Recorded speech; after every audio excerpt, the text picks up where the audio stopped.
Now, Canadian investigative agencies have concluded that the 1985 Air India Flight 182 bombing was carried out in retaliation for Operation Blue Star in 1984. The operation involved the Indian Army targeting terrorists hiding inside the Golden Temple complex in Amritsar. Now, according to the findings, Sikh separatists carried out the attack on the Air India flight as revenge for this military action. Arzu, right, this is what the report is pointing. The findings from Canada are alluding to a revenge for the Operation Blue Star. To talk to us about what evidence they've suggested to come at this conclusion. Well, in a Facebook post on Wednesday, this CSIR directly attributed the attack to the separatist movement. The agency stated that on June 23rd, 1985, a bomb planted by Canada-based Khalistani extremists destroyed the aircraft, killing everyone on board, and most of them was Canadians. Also, it remained the deadliest terrorist attack in Canada's history and a defining moment for our national security community. This is what it was said. And also, if we talk about further, also the agencies have talked about how the attack was carried out in retaliation for the Operation Blue Star, which took place in 1984. During the Operation Blue Star, the Indian Army conducted an operation against the terrorists hiding within the Golden Temple complex in Amritsar. And also, according to the investigation, Sikh separatists targeted the Air India flight in revenge for this action. The CSIS decision, to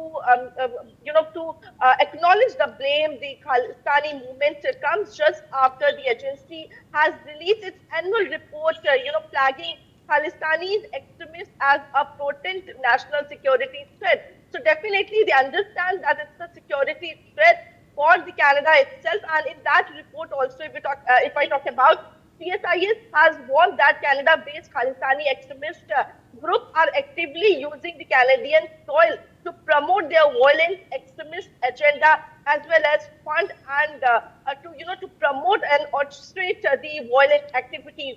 So the Canada has for decades refused to pay heed to the New Delhi's concern that Ottawa was sheltering and enabling the Khalistani activities long after the movement itself freeze out in India.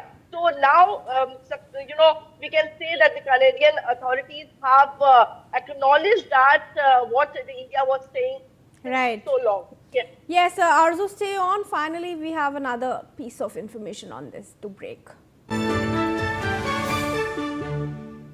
Now, viewers, on June 23, marking the 41st anniversary of the Air India Flight 182 bombing, Canada's intelligence agency CSIS also paid tribute on social media.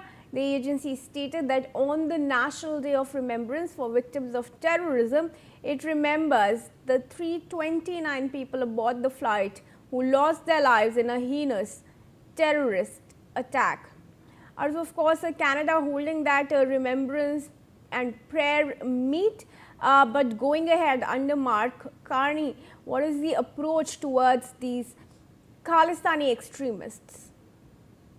Well, yes, the Canadian Security Intelligence Service, CSIS, have marked the National Day of Remembrance for the victim of the terrorism by paying tribute to the 329 people killed in the 1985 bombing of Air India Flight 182, describing it a erroneous act of terror and carried out by the Canada-based Khalistani extremists. And in a statement, posted on social media, the Canadian Intel organization recalled the event of 23rd June 1985 when a bomb was planted on the Boeing 747, destroying the aircraft over the Atlantic Ocean as it flew to London, and most of them who died was the Canadian and citizen and the resident of Indian origin. So the CSIS, which was less than a year old at that time, noted that the tragedy shaped its own evolution over the past 4 decades. We have remained committed to protecting the Canadian from political, religious and ideological motivated violence. This is what the agency said. The bombing was carried out by the members of Babar Khalsa, Khalistani terror organization. Yes, So Arzu, thank you definitely for now. joining us for now and giving us those updates. And now we are moving.